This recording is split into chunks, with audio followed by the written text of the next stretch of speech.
This is a Dragon Blazer production, and I am the little boogeyman. All right.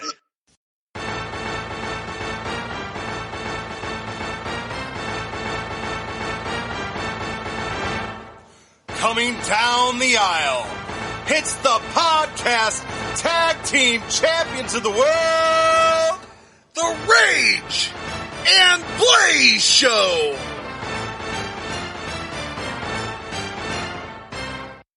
Welcome to another exciting episode of the Rage and Blaze Show. I'm Rage. And I'm Blaze. And today we are going to cover something different than the major 4 pay-per-views. We're going to cover this Tuesday in Texas that aired December 3rd, 1991 on, you guessed it, a Tuesday. A Tuesday? Whatever would make you think that? I'm going to guess that you know that this pay-per-view also takes place in Texas. I think I heard that. So, anyhow, we are going to have The Undertaker defending his new WWF Championship against Hulk Hogan. And then we're also going to have the Macho Man Randy Savage versus Jake the Snake Roberts match. We were deprived of that feud during Survivor Series, so we will get to see that match. So I'm pretty excited about this. And I'm really curious what other matches they have on the card. Obviously, we know there's... It's only an hour and a half show. Yeah, we've got a double main event, so there might only be 1 or 2 other matches. I'm going to guess there might be 2 more, unless we have another half-hour match. Yeah. I feel like there's not going to be a lot on this pay-per-view. For an hour and a half, although this is longer than the last one we watched. Last time we did a special, although this isn't a special, we're planning on covering every single pay-per-view. But we did watch one of those bonus episodes, and it was only like an hour, and it was 2 matches. I think this will be a little better. Okay, let's see what we got. Okay, so the first match we get is for the Intercontinental Championship, Bret the Hitman Hart versus Skinner. And this, in my opinion, wasn't one of the best Bret Hart matches we have seen. It might have a lot to do with his opponent. It wasn't a bad match, but it just didn't have a lot of the greatness that a lot of Bret Hart matches have. So, therefore, I'm going to give this 3 out of 5 alligators.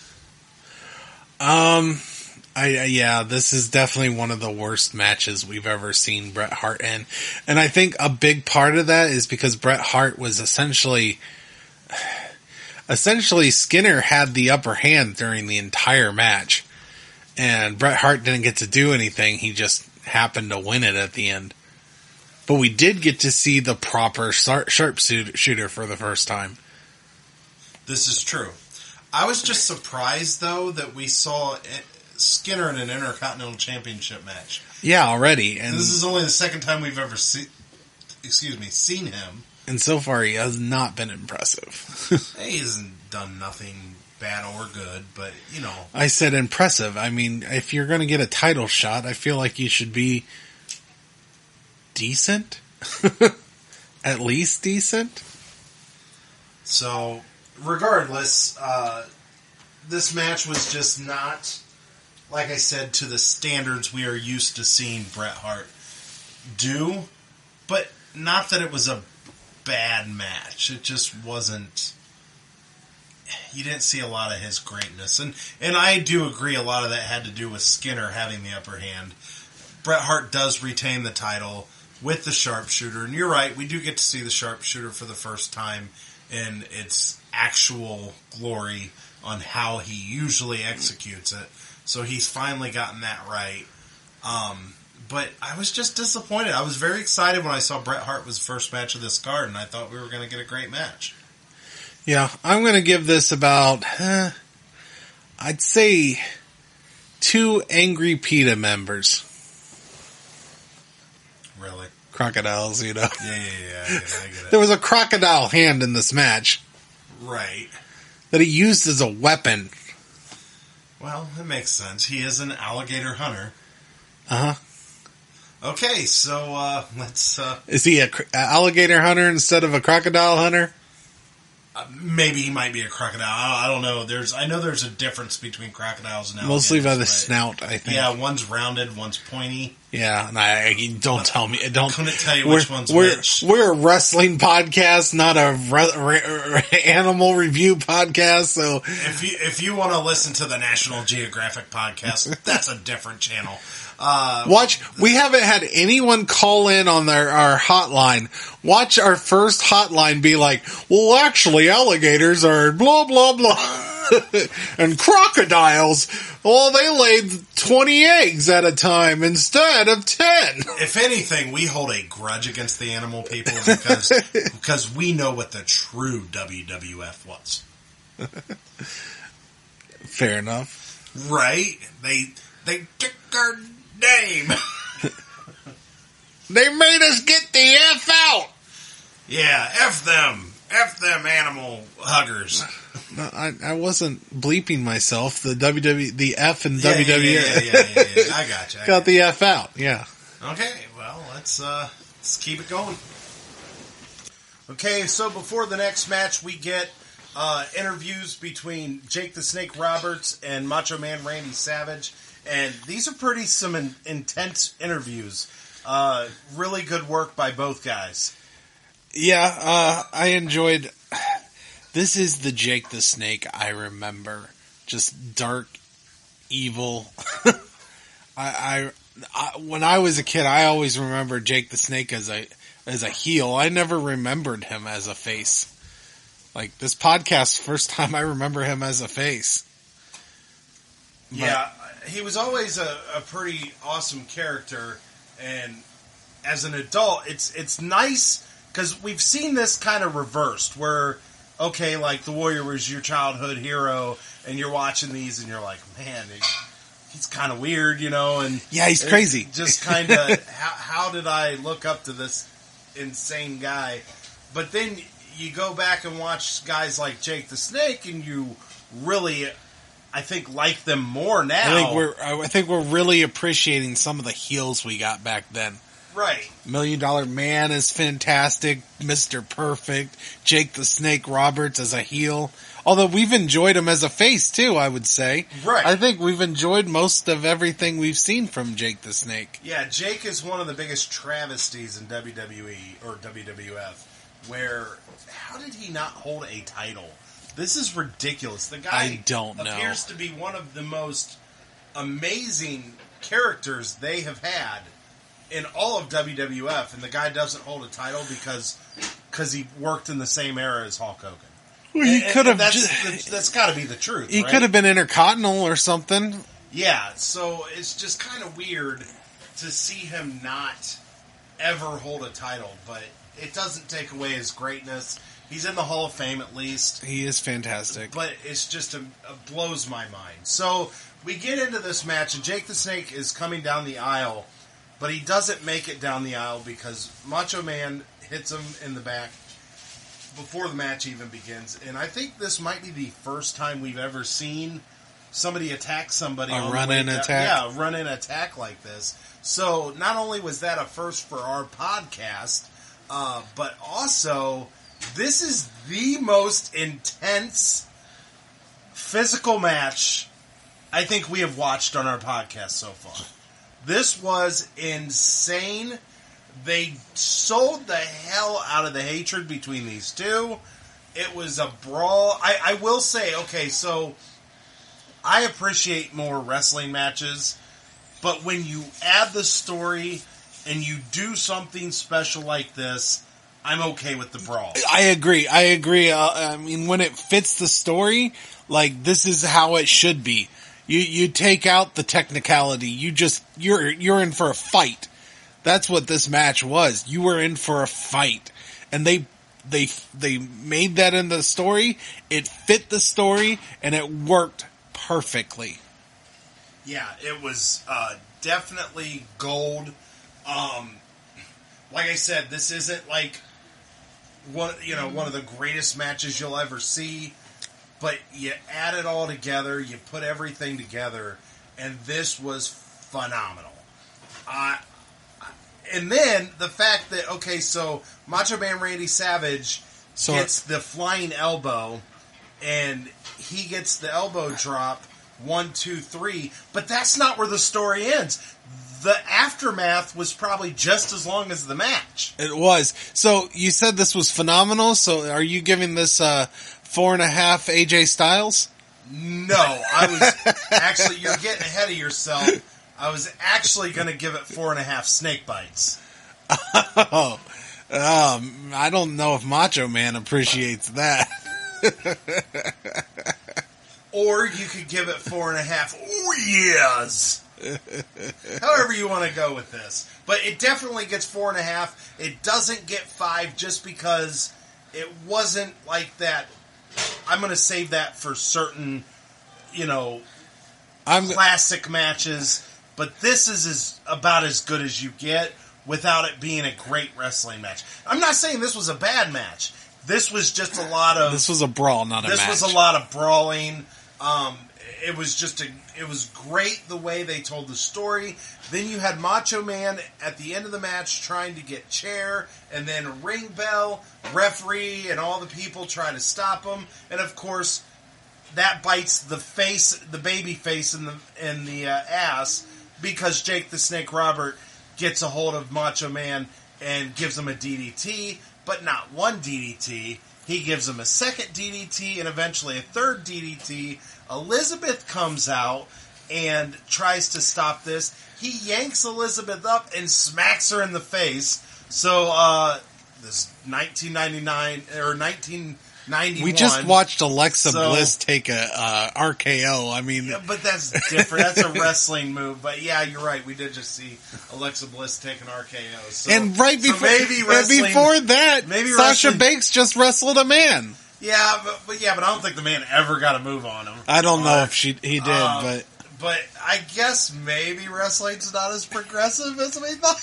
Actually, I feel like it is progressive because we're trying to go for equality.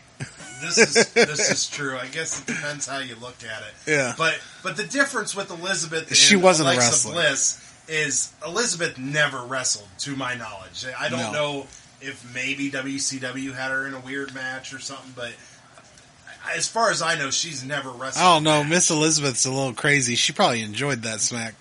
But yeah, this is probably what she likes in her spare time. And I just want to say, that referee was in cahoots with Jake the Snake, because that referee was trying to grab that time bell that Macho Man was going to hit Jake the Snake, grabbed him, and right while he's grabbing him, Jake the Snake gave him that first DDT. I think there's some collusion here. This is a conspiracy. Yeah. That referee was helping Jake the Snake. Might have been. And then after the match, or after the aftermath of the match, we get another interview with Jake the Snake Roberts, and he pretty much is just smiling and happily talking about how much he loved smacking Elizabeth across the face. And we just have to say on this podcast, we do not condone violence against women of any kind, any domestic violence. Obviously, that I don't know. Sometimes no, we don't condone that at all. And it was pretty jarring to see that, but it just, you kind of pointed it out. I was going to say we're in a different world, but yeah, after watching RKO or watching Randy Orton RKO Alexa Bliss, it's like maybe we're not. Maybe we're not as progressive as we think 30 years later. But I think there's a wrestling move is a little different than a smack. Well, I also would argue that that fit for the storyline. I'm sure Alexa was all good for it. She was all for letting it happen. She literally just shot a fireball in his face a couple weeks ago. And story-wise, it made sense. It wasn't like he was... Whoa, wait. Hold on. Hold the phone. We are not going to victim blame here either on the Rage and Blaze show. We're not saying Alexa Bliss deserved an RKO. We're not going to victim blame. No. Randy Orton is the victim. He just had a fireball in his damn face. No. That's not how equality works. Stop. We're going to move on from this. No, wait. So what do you rank this? I rank this 4 Leave Him Alone by Miss Elizabeth. And I just want to say, such fantastic acting by Miss Elizabeth. Academy Award winning. Academy Award winning. How did she not win an Oscar? I mean, no, this was sure. This just reinforces why I don't care for Miss Elizabeth. She reminded me of this guy. Leave her alone! You're lucky she even... Do you remember that guy? Who's this guy? That is Chris Crocker. And this was back when Britney Spears was going a little crazy. And he started just crying, leave Britney alone! Just leave him alone!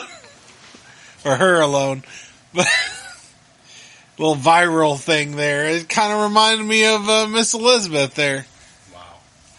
All right, so looks like we got some more matches before the main event. Let's check those out. Okay, the next match we have was, in my opinion, surprisingly really good. British Bulldog versus the Warlord. And I thought there was a lot of really good spots in this. I'm sure British Bulldog kind of carried this match. But looks like Stone Cold Steve Austin is starting to get a rhythm. And looks like he's doing really good in the ring. Not Stone Cold Steve Austin. He's starting to really come to form. Nope. Not Stone Cold. That's not Stone Cold. He has long blonde hair right now. I'm telling you, that's Stone Cold Steve Austin jacked up on steroids. No, yeah, incorrect. Anyhow, so anyhow, like I said, this was a really decent match. It was a match that you kind of see who's in it, and I like British Bulldog and everything, but you didn't really expect a lot out of it. But this was a lot more entertaining than I expected. It was fine. I am not as high on this match as you are.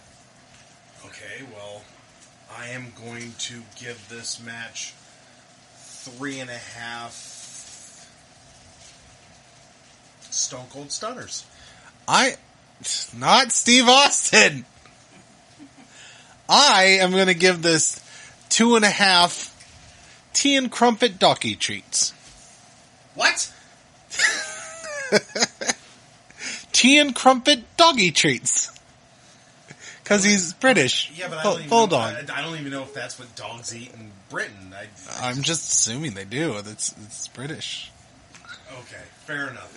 So, you don't have anything more to say about this match? I mean, I thought this match was kind of fun. It wasn't terrible, and considering it's not WrestleMania, I don't hate it. Give it 2.5 stars. Okay, so after the match, we get a Macho Man interview, and he's not happy. No, he's not very happy at all. No. He feels like Miss Elizabeth may have been disrespected when she got slapped in the face by Jake the Snake Roberts. Very possible he feels that. Yeah, he seems to be kind of upset about that situation. He doesn't seem like he liked it very much. Almost like he loves her. Almost, but keep in mind they get a divorce soon after. Probably because she kind of decides to bang everyone else. Probably Jake the Snake Roberts as well. Okay, moving on. Okay, so the next match is a tag team match with El Matador, Tito Santana, and his partner Virgil. I forgot who his partner was for a second. Jeez. And then his opponent is Ted DiBiase, and for our first glimpse at the Repo Man, which means Demolition is done, because that is Demolition Smash, who plays the Repo Man, and Sensational Sherry in their corner. This was a decent tag team match. It wasn't. I mean, it had $1 Million Man, so there was some good stuff. It wasn't going one on, of but the better $1 Million matches. Yeah. I feel like Repo Man kind of. I mean, he wasn't bad, I guess. It fits. You got a rich guy repoing things. I mean, having him repo things. I mean, it fits the gimmick. So, I mean, I'm happy about that. But yeah, this is our first glimpse into him, and he's not, nothing special, nothing great. I mean, He looks like his costume was made by someone's grandma that doesn't know how to actually make costumes. yeah, I noticed he has tire pieces on his shoulders when he comes out. His coat's kind of cool. On the back of his coat, it says Repo, and they made Repo out of license plates. Yeah. So that was kind of neat. But his mask looks like somebody just took some cloth and just cut it out. But yeah, so this match, the way it ended was, keeping in the theme of the night, domestic violence. Virgil gets a hold of Sensational Sherry, but in this instant, she sort of gets saved by Repo Man, and then $1 Million Man gets the win. Yeah, I had a huge problem with Virgil, Rage. Yeah, she was trying to hit him with that shoe, and he just ducked. How rude of him. Just let her hit you with the shoe. Yeah, how unchivalrous of him. Exactly. Exactly what I was going for. Unchivalrous. Okay, so... How dare you, Virgil? So I suppose... And then he puts his hands on her? Come on. Come on, man. He did put his hands on her. So, keeping the theme of the night, of course, of women getting manhandled. Uh-huh. So, I think I'm going to give this match 3 towed vehicles. Towed vehicles? Yes. Towed vehicles? Repo Man. Repossessed. Towed. Okay. Okay. Well, what do you got? 3 greedy peasants. Yeah, I like mine better. Okay, let's move on. Okay, so before the next match, we get an interview with the immortal Hulk Hogan. He's all fired up, doing the immortal bullshit thing. Is more like it. We'll get to that. So then we get the Undertaker to come out. Then we get the Hulk Hogan to come out, and then the match happens. And I'll tell you what, this was probably the best match I've ever seen Hogan perform. Seriously? Yeah. The Ultimate Warrior match I thought was really good, but this was a hell of a match, and this is probably the first and only time I think I've ever seen a Hogan match end differently than just the typical Hulk up, leg drop, big boot, leg drop. This was very uniquely done. This was a hell of a match before all the shenanigans happened, and it ended with a lot of controversy, which I thought it was going to happen on this show. Maybe, apparently it must happen later, but obviously Jack Tunney's going to reverse this decision and vacate the title or something, because obviously the Royal Rumble is for the WWF Championship. But I'm in love with this match. I thought it was great. Really? Yeah, I'm gonna give this match 4.5 urns, and I just thought this was fantastic. I've never been more happy at the end of a Hogan match than I have been after this. I thought this had some of the laziest wrestling I've ever seen. Really? Every time a big boot happened, they slowly bring their boot up and it barely shows any impact. Every time Hogan got a clothesline, it was the laziest clothesline. So much lazy wrestling from both Hogan and Undertaker, and I love Undertaker. Well, Undertaker was doing a lot of no selling. No, that's not what I'm talking about. We will point out the elephant in the room here. There was a botch in this match that was pretty glaring. Yeah. Undertaker tripped or something while trying to go to the ropes. It didn't quite get it all on camera, but it was just very awkward. And you could even see Hogan kind of checking on him to make sure he was okay. And I'm just gonna... I love the eye roll, okay? but he uses it a lot during the match. And there was one time he's choking Hogan.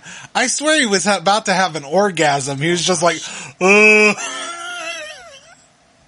while choking Hogan. It was just, it's a little uncomfortable, Undertaker. You seem to be enjoying that a little too much. I don't know. Maybe we were watching two different matches.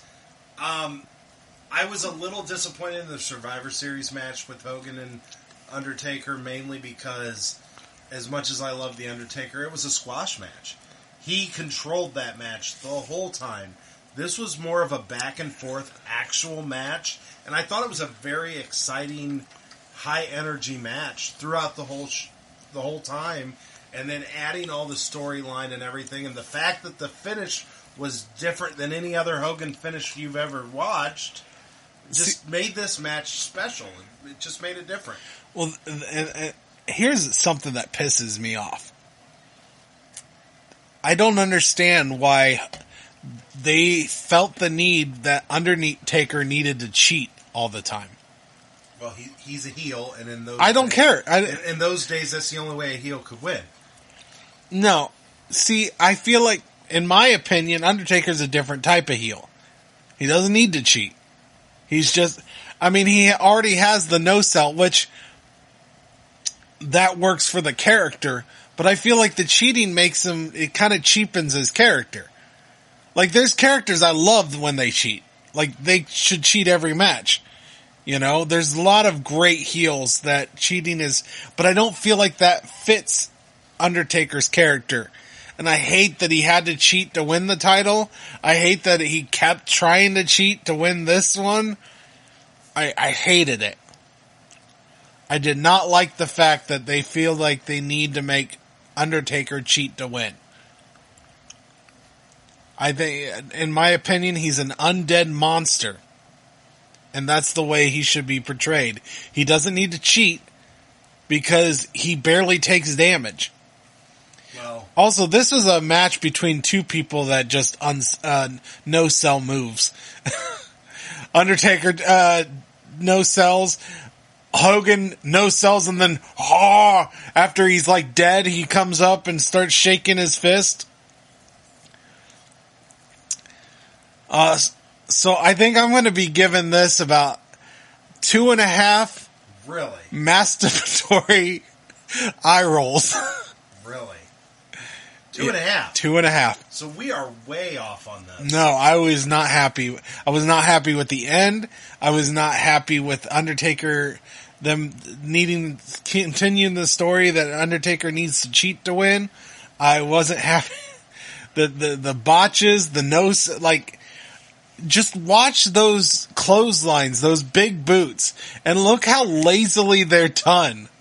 So let's talk about the end. We had Paul Bearer accidentally hit Undertaker over the head with the urn. After Ric Flair accidentally hit... Actually, yeah, after Ric Flair accidentally hit Undertaker with a chair. So he gets hit with a chair, he gets hit with an urn, and then Hulk Hogan still feels the need to pour out the ashes from the urn and throw it in Undertaker's face. Now, see... And you have Ric Flair outside the ring picking up Jack Tunney and saying, "Look at this." And you could see Jack Tunney talking to the referee. I was surprised before the show ended we didn't get some kind of announcement, but that was a wild ending. How often have we seen that kind of a wild ending on our podcast? So here's the thing.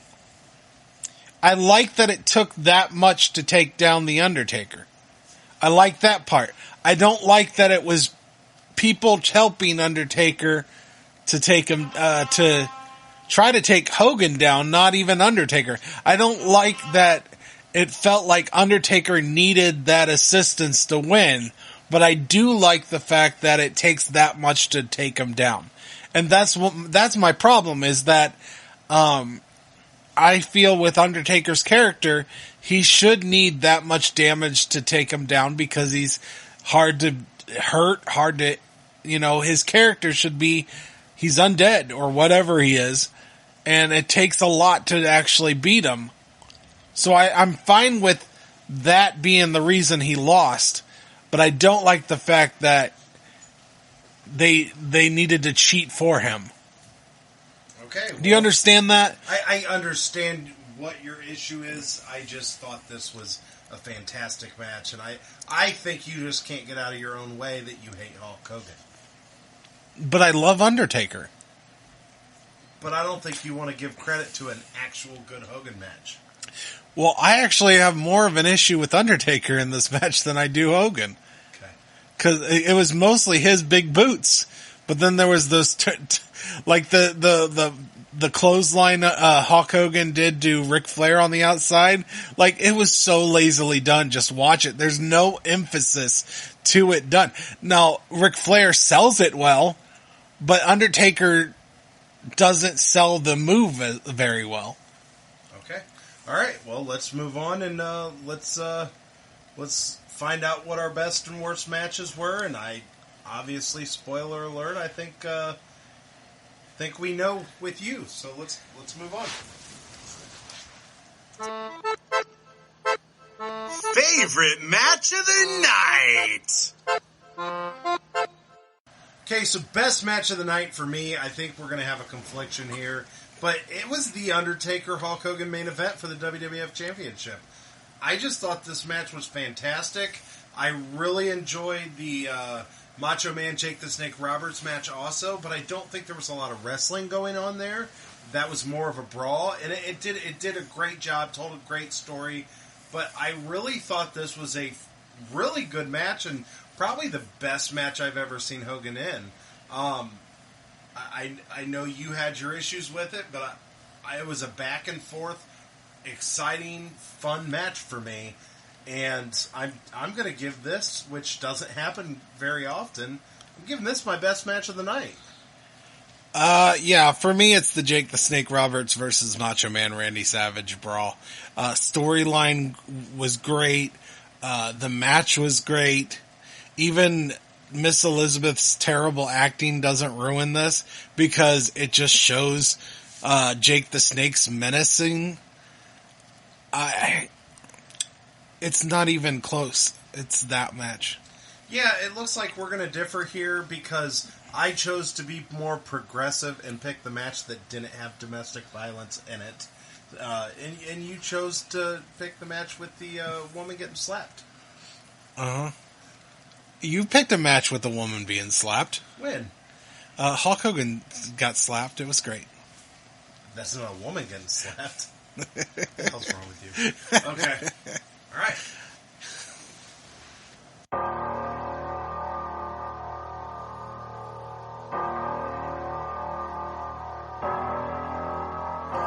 Worst match of the night. Okay, so worst match of the night for me is really disappointing because, you know, in the history of our podcast, I don't recall, and I could be wrong, I'd have to go back and listen. There might have been a Survivor Series match he was involved with. But I can't recall a Bret Hart match ever being on the bottom of my worst match of the night. And I'm going to put Bret Hart and Skinner as my worst match of the night because I think I just expected more. And it just wasn't up to the quality that I'm used to with Bret Hart. Yeah, and this I think might be a first of our podcast. No, maybe not. I don't think it is. My worst match of the night is the main event. For me, it's not so much. Technically, I could probably go with the tag team match or that Warlord match versus British Bulldog. I considered those, but for me, it's going to be the main event with Hulk Hogan and Undertaker, and not because it was literally the worst match of the night. It was a huge disappointment for me because I was actually looking forward to this match. I wanted this match to be good. And you know, that kind of really shows you how different two wrestling fans can view something. Because I really enjoyed it. You're putting it as your worst match of the night. It's shocking to me that and I actually think this might be the first time in podcast. Yeah, because I don't think I actually that made... we've ever put the worst match of the night as somebody's best match of the night. I don't know if we've ever been this decisive or divisive about. I think it is this. the first time because I don't think I made Hogan versus Andre my worst match. That's what I was debating on. Did I? Because I know that I think was your best match. No, it wasn't. No, that was you. Actually did pick the right best match on that. It was Macho Man versus Ricky the Dragon Steamboat. So I think this is the first time. Yeah, I think this is the first time this has ever happened that one of us thought one was the best and one thought it was the worst.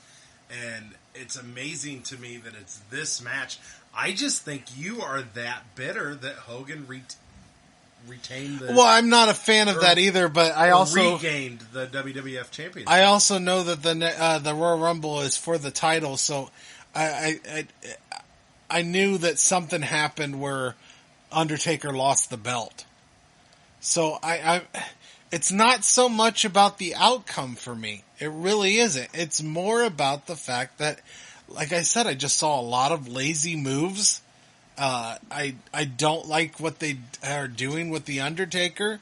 Like, I don't like that they feel that he needs to cheat to win. I'm just disappointed. I'm disappointed on many aspects from that main event. Yeah, and we're going to have to probably go back through and find out exactly what happens here. Maybe before our next show, which I believe... I'm sure they'll show promos for it. Our next show will be Royal Rumble, so I'm sure we'll have some sort of indication on what goes down. But based off of how that show ended, I'm guessing Jack Tunney decides to vacate the title based off of what had happened at the end of that match. I just think it's disappointing that the audience there didn't get to hear that announcement, that we have to wait until, some kind of next show to I feel like he should have just announced it right then and there. But and this was back in a time where it wasn't like Monday Night Raw was every week and you just had to wait for Raw. This was a time where, did it happen on Saturday Night Main Event? Did it happen on, you know what I mean? Like, when did it happen that Jack Tunney makes this announcement? So, really kind of curious. And is it going to be something where we're going to turn on one of the programs and Bobby the Brain Heenan and Gorilla Monsoon's going to be like, well, Jack Tunney made an announcement, but they're not going to show it. It's not going to be him coming out to the ring talking about it. It's definitely a different world in the wrestling world than, usually that would be Vince McMahon coming out or, right. One of the authority figures coming out and making these kind of announcements. So, okay, so let's, all right, I guess plug the pluggables? Plug the pluggables. Okay, you can find The Rage and Blaze Show on Facebook, at The Rage and Blaze Show on Instagram, and at Ricky Rayberg on Twitter. You can find me at Dragon Blazer Productions, at Facebooks, the Instagrams, the YouTubes. You can also find me on Twitter at Dragon Blazer Pro. Okay, so I guess let's hear what Boomer has to say about this show. Boomer Facts.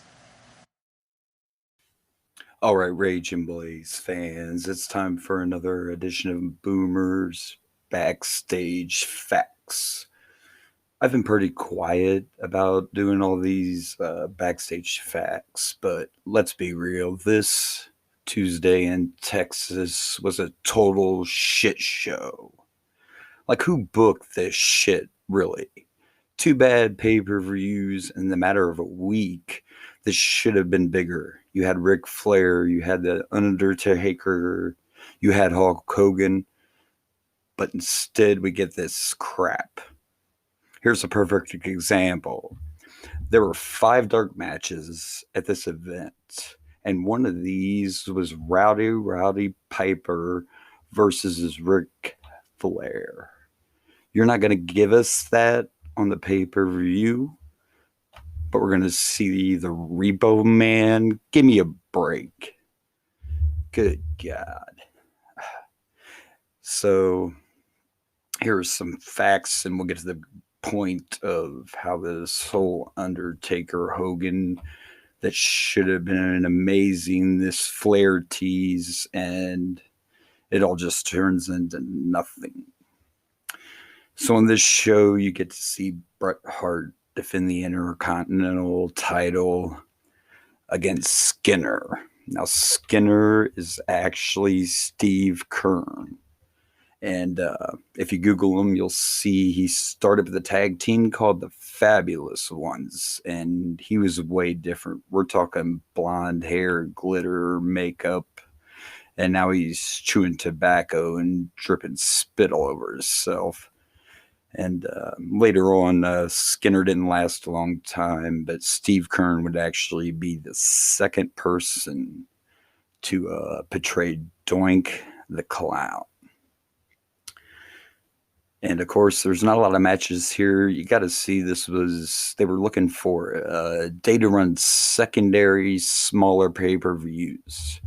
We're still where they only have the 4 major shows. So they're playing around with this idea. This was only 90 minutes long and didn't have a whole lot on it. The best feud and match, hands down, was definitely Randy Savage and Jake the Snake. Best match on the card, best story. And we're going to touch on this King Cobra snake bite a little more just to clarify with Raging Blaze. The snake was completely devenomized. Not only that, but Macho Man would not let that snake bite him unless Jake went first. Yeah. If you haven't heard the stories, Randy Savage had a lot of trust issues. So it was pretty simple. You want that snake to bite me, he bites you first.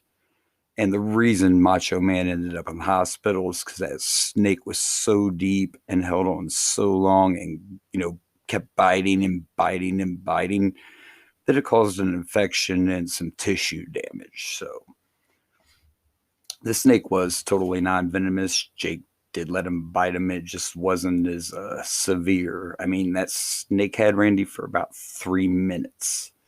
So not a very good one. This was Randy Savage's return to full-time wrestling since his retirement match. I believe I mentioned it last time on my facts, but he was still wrestling under a mask with the name Mr. Madness. I mean, I'm sure nobody caught on to that one. Also in this, Jake the Snake, who's amazing on the mic anyway, he gives a promo and he uses the line, "Cold as a razor blade, tight as a tourniquet, like the skin on a dying man." And this is actually a line from Pink Floyd's One of My Turns. This is actually a fact I found that I didn't know. So see, that does happen. And if you continue with this feud, Jake said in an interview that Elizabeth's family was legitimately mad that the Macho Man put her in harm's way. Like, did nobody break kayfabe to Elizabeth's family? It's okay. It was work. It was a working slap. Your daughter is fine. Don't worry. I found that kind of funny. And I kind of complained about this earlier, but this is the first appearance of Barry Darso as well since WrestleMania. But he's no longer Smash. He is now the Repo Man. Wow. Look, the early 90s were rough. It's going to get better. It'll get to the Attitude Era, but this is just, it's rough. So then we get the rematch. Hogan Taker 2, and of course, Ric Flair helped the Undertaker, win the title at Survivor Series. So here's the rematch, and, it's just like Undertaker was getting hot, but Hogan was starting not to care. The steroid scandal was out. He was distracted by that. So he wasn't the same Hogan, and you can see it these two matches could have been incredible, and instead they were pretty bad. And I mean, Undertaker was still green and young in the business, so. And of course, we have to have the interference and blah, blah, blah, blah. So Flair's out there, Heenan's out there. And then the All American Hogan cheats to win the belt. Of course, after this mess is over, Jack Tunney comes and says, I'm vacating the title because, you cheated here. It's going to be on the line in the Royal Rumble. So we get all this buildup. You sign Ric Flair, who is one of the most popular stars in this era, but you're Vince McMahon. So the problem is he's this WCCW star. Ric Flair can't beat Hulk Hogan. We can't do that. Why did you tease the feud if you were never going to do it?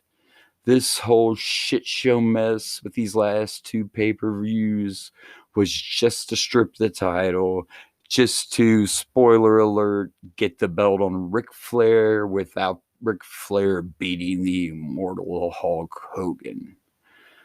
I mean, I'm a huge Hogan fan, don't get me wrong, but this, Flair's second run was much better. They dropped the ball because of Vince being stubborn, and then you put on two horrible shows when you could have just had Flair versus Hogan and let Hogan win. Whether Mr. Perfect interfered or Bobby the Brain Heenan interfered, you had several options, but instead we get all this hoopla and crap.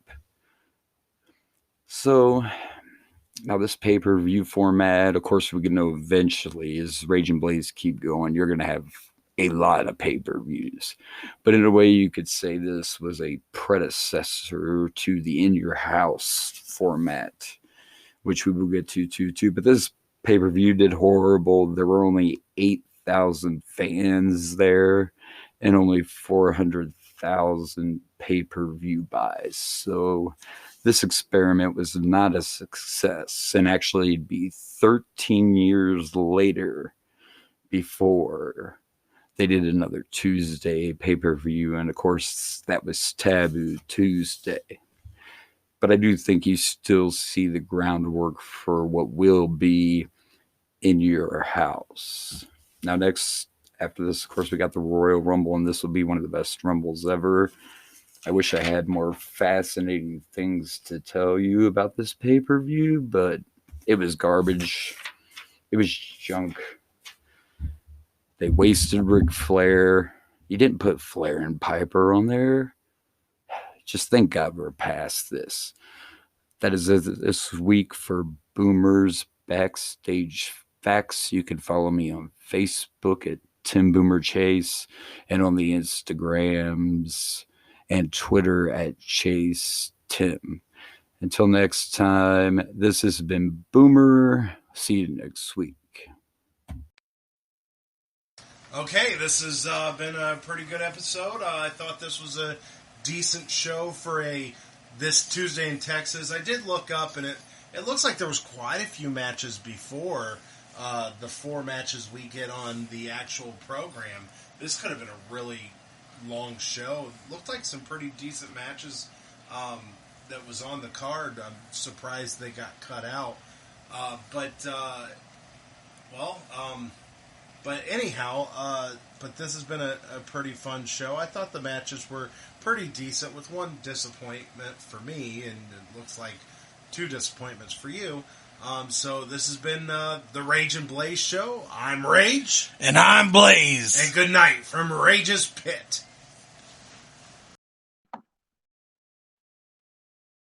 Hey everyone, this is Blaze from the Rage and Blaze and the Boomer and Blaze Show. Thank you for watching. Please like and subscribe for more wrestling content.